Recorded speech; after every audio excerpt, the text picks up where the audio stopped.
I did publish a book about 12, 15, 13 years ago called Chaos Approaching.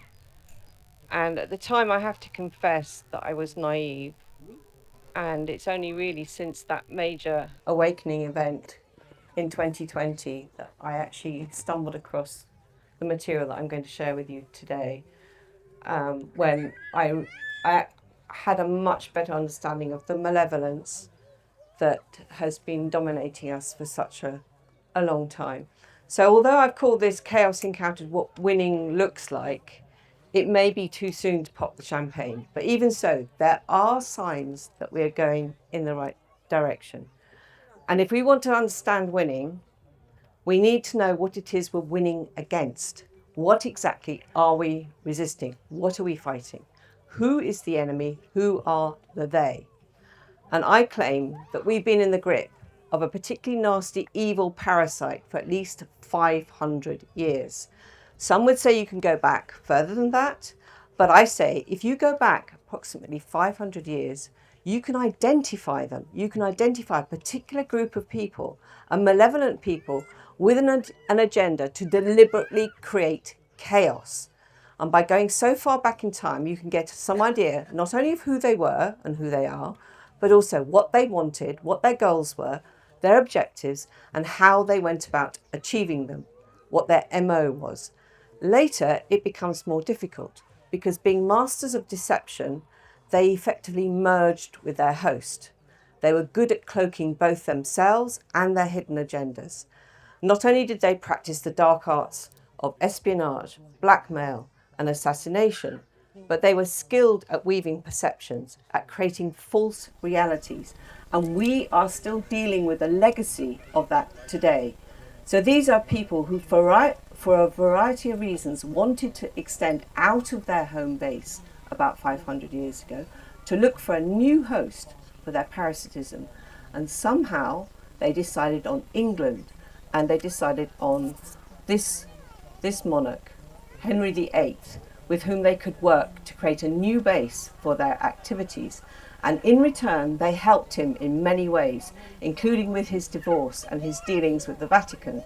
And these people were, in my opinion, the original, what I call the doom cult. And they originated in Venice.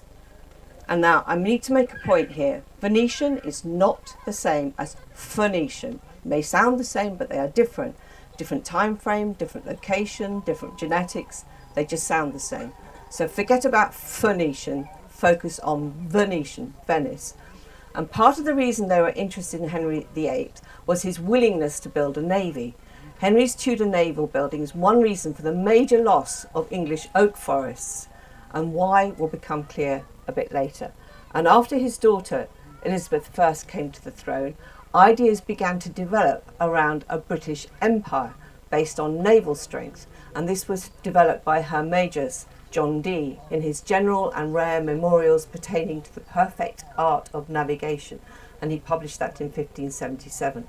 She didn't actually go along with this idea initially, and it wasn't until 1600 that the Venetians had a significant result with the creation of the East India Company, and this was founded in London in 1600.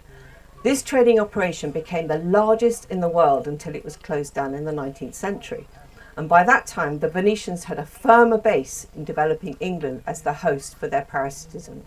And toward the end of the 17th century, with the coming to power of this monarch, William of Orange, in 1689 in a bloodless coup, he was even sometimes referred to as a doge. He was entirely in the pocket of the Venetians, because it is no coincidence that shortly after he came to power was the foundation of the Bank of England in 1694. And this was based on the fondi, the banking of Venice. And it could then help with the financing of the trading arm of the Venetians, the East India Company. But what the Venetians really wanted was empire. And by the end of the 19th century, they had pretty much achieved their goal, British Empire at its peak. And when that started to crumble in the 20th century, they moved their interest to setting up first the League of Nations after World War I, and when that failed, they helped to create the United Nations after World War II. So why the interest in big trading operations like the East India Company? Why the British Empire?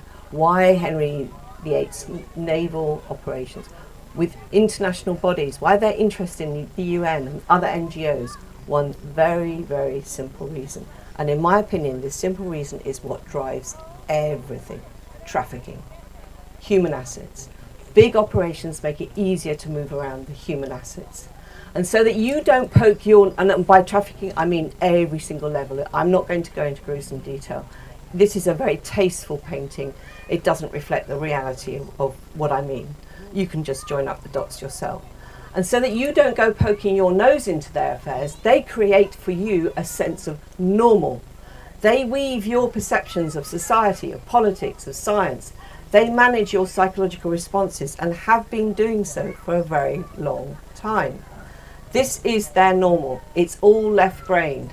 It's atomized, itemized, categorized, mechanistic, utilitarian, without empathy, inert, alienated from nature, Newtonian clockwork, hierarchical, loss of individuality. And these are some of the people that they have manipulated in order to create this mindset. Francis Bacon, also known as Shakespeare, father of science, a major law reformer. He actively changed England's legal system. He got rid of the chancery courts. Very influential, still very influential. And here's another famous person the Venetians took an interest in because his way of thinking suited them. Sir Isaac Newton. Newtonian clockwork dominated science for centuries, but was in many ways a fraud. Took us down the wrong path, away from Leibniz, which suited the Venetians. And here's another who still has influence over us several hundred years later, the Reverend Thomas Malthus. His false assumptions about population growth are still used today by the doom cult. And should you be in no doubt about the Venetian influence, these are the named Venetians who actively interacted with each of these people. We have Paolo Sarpi, who got to know Bacon, corresponded with him heavily.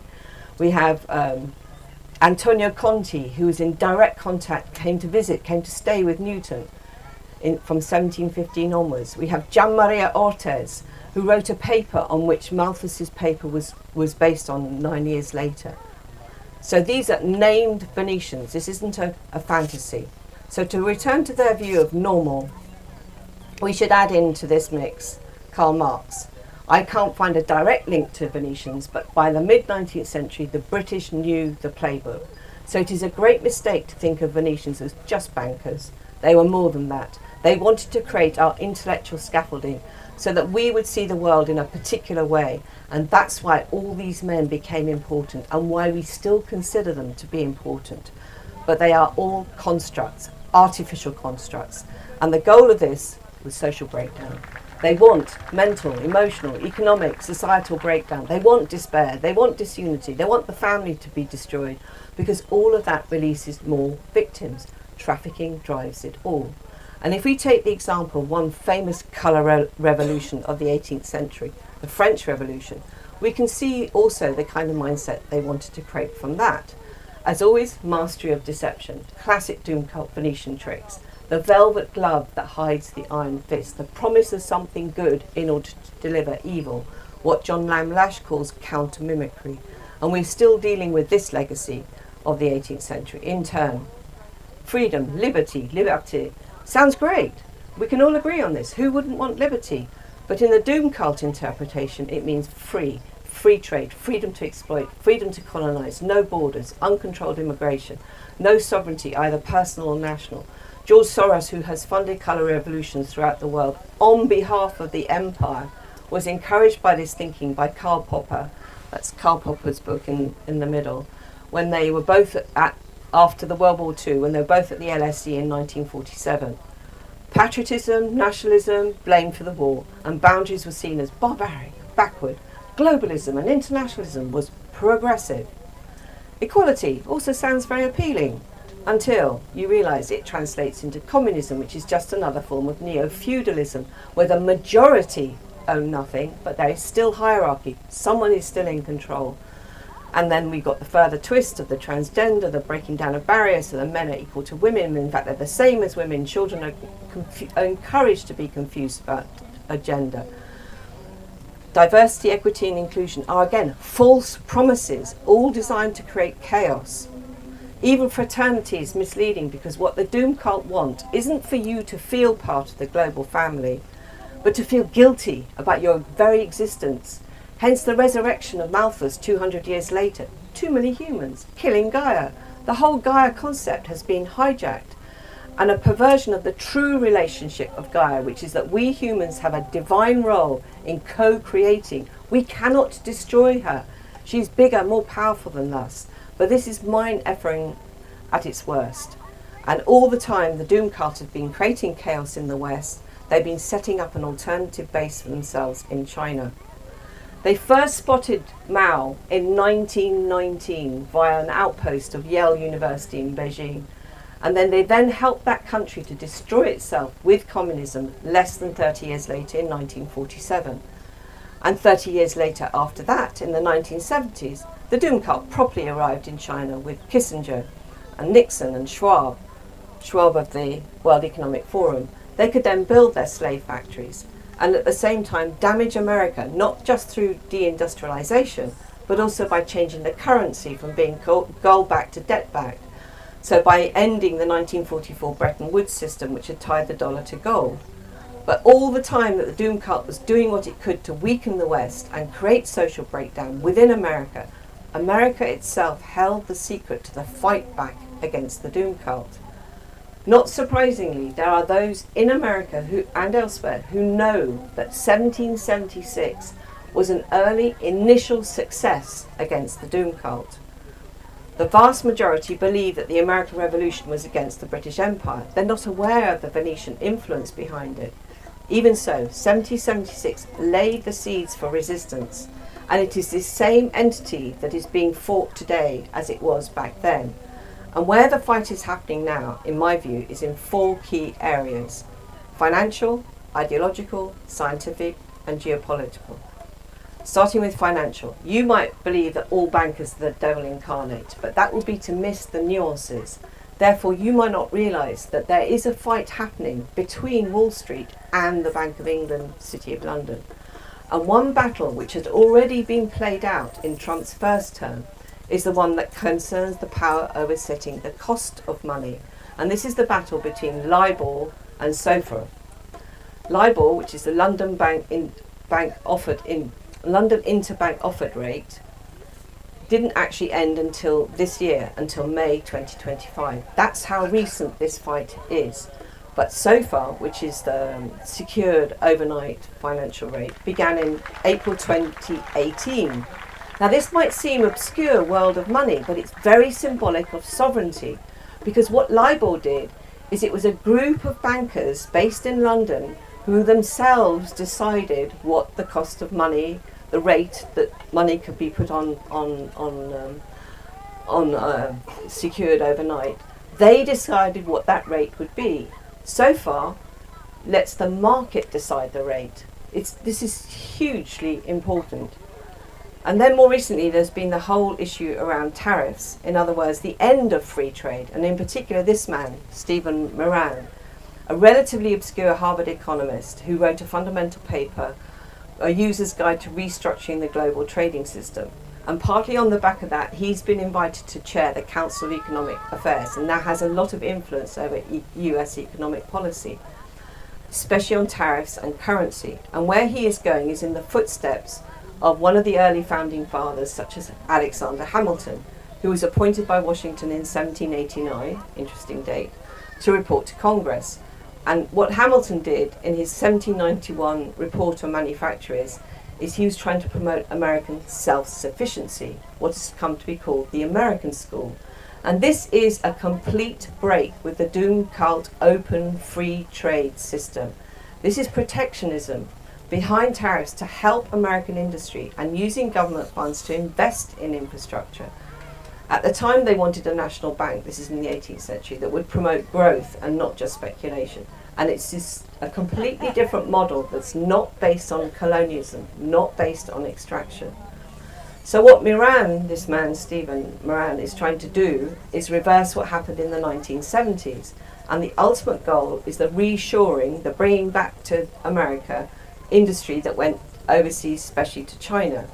And it remains to be seen what will happen with currency and with the dollar, which obviously still has a role as the global reserve currency. So these are tectonic plates that are shifting, and they are just as important as the ideological change. This is a key part of what the Americans are trying to do. The Doge attack on USAID was a major part of this ideological shift, which seeks to end the fake egalitarianism of the doom cult, no men in women's sport. That they are insisting that the country should be run as a meritocracy with equality of opportunity, not equality of outcome, played to people's strengths. And a key part of this brainwashing on DEIs, on diversity, equity, and exclusion, was always ESGs and the implications for science. The science around climate change, which, as we know, is bogus. And this is just another variation of mind manipulation, all designed to make you feel guilty for being human. So the current Environment Protection Agency is openly starting to question the narrative around carbon on scientific grounds. And backed by the executive orders, this agency has made the radical proposition that people should have the choice, either electric or fossil fuel cars, thus undermining the Clean Air Act, which would have mandated electric cars for all. And as a consequence of the government's change on climate change, by February 2025, over $14 trillion worth of assets had been removed by Wall Street investors, including by BlackRock. So they are listening to what the new administration is pushing. And we have yet to fully appreciate just how significant this is. But it's a major step in terms of getting rid of the pernicious net zero mind warping that we are also exposed to. And the final major area refers to a beginning of the shift in US foreign policy. And what we are beginning to see here is the re-emergence of the 1823 Monroe Doctrine. And that's what building the wall on the southern border is just one part of that. The Monroe Doctrine, which held from 1823 until 1917, when Woodrow Wilson was blackmailed to take the US into World War I, is a way for America to stay out of the empire's petty wars. I'm not saying it's completely working, and we can see the situation is very confused at the moment. And we've seen some indications of this where the Americans are not keen to pursue whatever. But this is the same playbook that Doom Cult played on the US in World War I, that they started a conflict, and in World War II with Pearl Harbor. They started a conflict and then pulled America in. So it remains to be seen exactly how the US can follow a different path here. Anyway, I am convinced that some Americans know who is behind the chaos that they encounter. The ones in the middle, which is all the EU characters, these are the merchants of chaos. These are the ones that are doing what they're told. And there is every chance that at some point the might of China, the might of Russia, and the might of the US unite to defeat them. And in particular, this one, our illustrious leader, Steer Karma. And in my opinion, this is the one that leads the doom puppet regimes that provoked this latest Iran-Israel conflict. Because after all, where did the Israeli jets take off from in order to launch their strikes on Iran? And where did Netanyahu go while his country was having this endless barrage of missiles rain down? Cyprus, where the British still have bases. And here in the UK, we are only making slow and uncertain progress against this evil parasite. I'm not arguing in favour of reform, I'm just saying they are highlighting the issue of the net zero madness. And Rupert Lowe's rape gang inquiry is making some impact. But above all, we mustn't fall for their attempts to create chaos in our lives by whatever means, financial, ideological, scientific, sociological, militaristic. We can stay grounded with ourselves and take heart that we are not alone in this war. Winning is happening, it just isn't that obvious. And something that has been controlling us for 5 centuries and is well embedded is not going to go without a fight. But we are not alone. The internet connects us and we are winning. Powerful forces are on our side. We just have to keep our minds clear and remain optimistic. There you have it.